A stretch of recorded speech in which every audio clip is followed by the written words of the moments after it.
Hey guys, this is a mechanic task guide for breathing room. For this task, we do have to do basically a gunsmith task for a 9mm IWI UZI, and then we do have to build it to comply to these specifications, which are going to be ergonomics over 60, the recoil sum no more than 220, and then a sighting range of over 200, and also add a suppressor to it. And as usual, we also do have to have a durability greater than 60. So just so you guys know, you can actually buy this Uzi from Peacekeeper level 1 for 271 USD, which might actually be the best option since I did have an Uzi in my stash which was found in raid that I did try to use for this build initially.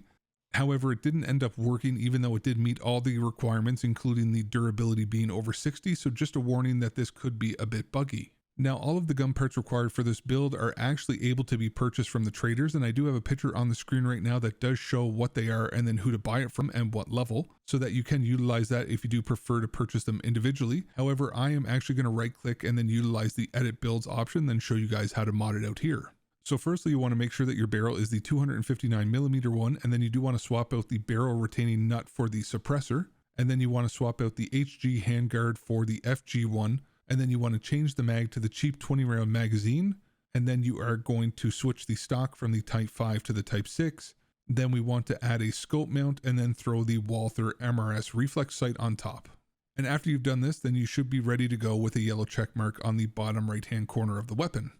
Now just know that as mentioned earlier, the gunsmiths can be quite buggy sometimes, so if you do not get the yellow check mark in the bottom right hand corner, just make sure that your durability is in fact over 60, but then also just go to mechanic and then try to hand it in, because sometimes he will still accept it, just the game doesn't put the check mark on the gun in your stash. And if you are certain that you do have the requirements correct and he still doesn't accept it, then just try and close the game, clear your cache, and then restart the game completely. And then if it's still not working, if the gun is actually found in raid, then you may have to do what I did and then buy an entire new weapon base from Peacekeeper and then build it all over again for him to like it enough to accept it. But hopefully you guys found this guide useful and it does help you to complete this task. Thank you guys for watching my video on this, and hopefully you have a fantastic rest of your day.